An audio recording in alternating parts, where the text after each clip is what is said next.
Alright, so here's a test video of the cell assembly. So here are the end plates, 3D printed in PLA. Here are the flow frames, 3D printed in polypropylene. We have these two graphite felts, which are just hand cut. Here are our separator membranes. Here's just the assembly hardware. These are 1mm brass laser cut current collectors, 1mm graphite foil that goes on top of this that touches the electrolyte. Here are 0.1 millimeter laser cut silicone gaskets. These have 4 holes. These are the outer gasket. These are the inner gaskets that touch the membrane. These have 6 holes plus the square. They are the outer gaskets. They touch the they go between the graphite foil and the flow frames. The inner gaskets go between the flow frames and the membrane. This is a cell assembly tool. Normally there would be tubing already attached here, but I'm just testing, so this is just a test run. So normally you'd already have tubing on here. I'm gonna make some space. So this is a cell assembly tool. It has like an inset. So it's easy to show you. So put some bolts through the end plate. It's the first time making a video, so alright. Let's see if I can do it in order. So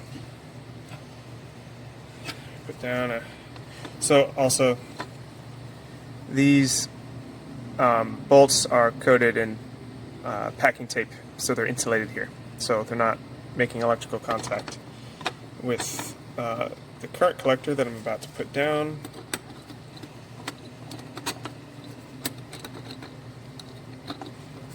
And I'm wearing gloves not really to protect myself, but to protect the cell from like oils. Also, this is a clean cell, but if it had already been used, you know, there could still be some chemicals on it, so you want to be careful. Okay, so that's the brass plate. Now, these are already cut out.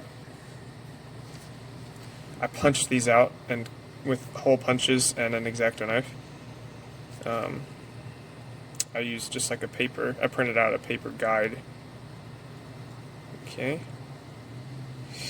So then normally this would already have one tube attached here and one tube attached here, and that's why this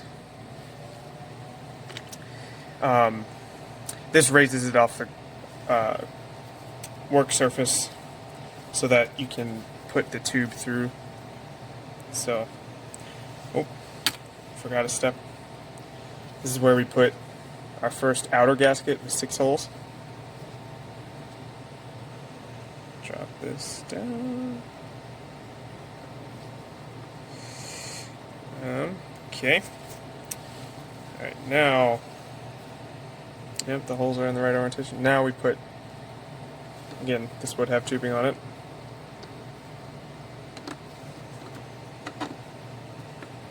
Ooh.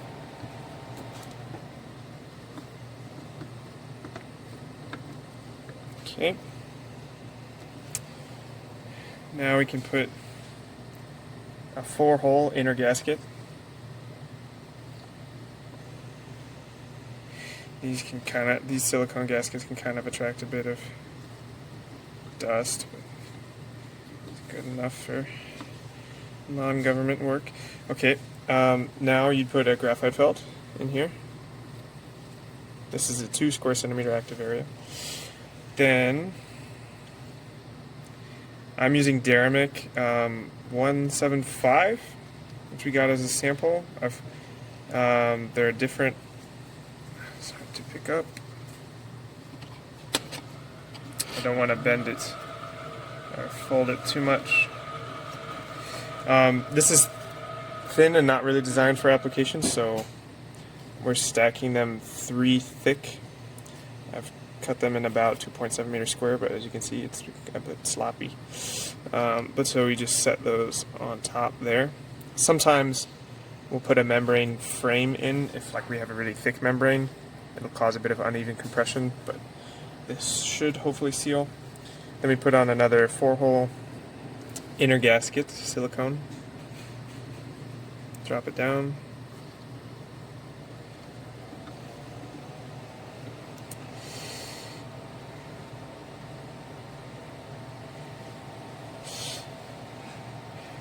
Now, taking note of orientation, actually let's check.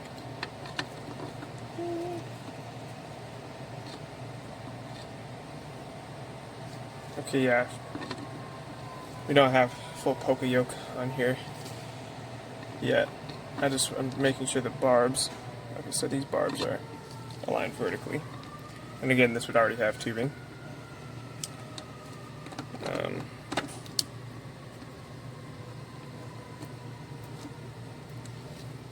Okay. Let's put a graphite felt there. Let's put an outer gasket.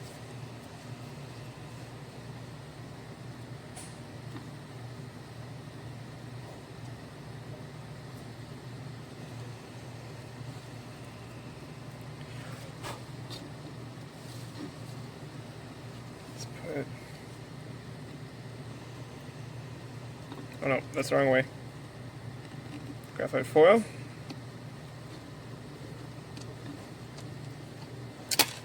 And the current collector facing the other way are like aligned so that you can access both tabs so that they're opposed. Then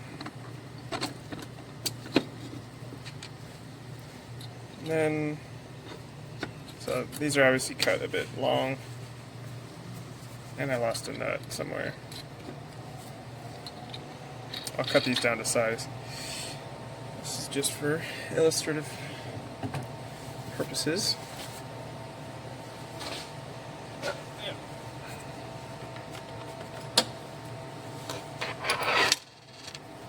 Yeah, and then you tighten this all the way down, but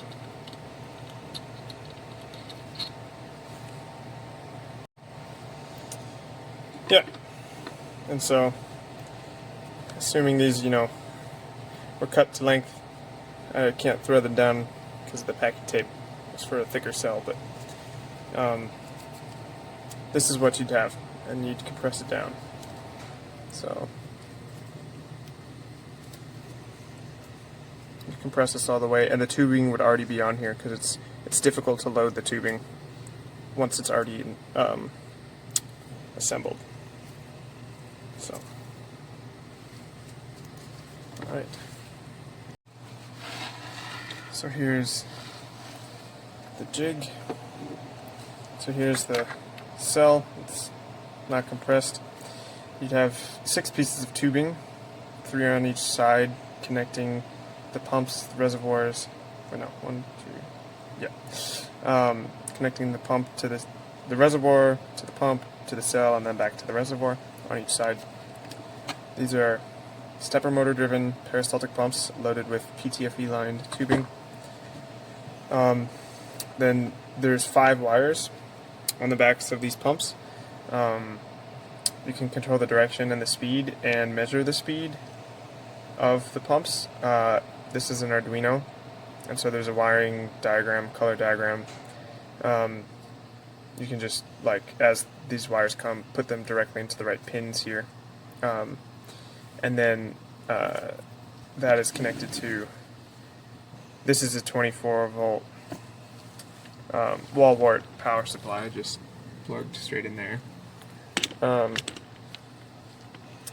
then this is the Arduino, and this will go into the laptop, and that's how you control the speed. And then finally, this is the MyStat, potentiostat, and I don't have the hardware on here, but this is also connected to the computer via USB and has its own 15 volt wall wart power supply, and you make your connections to the cell here. And that's how you do charge-discharge testing.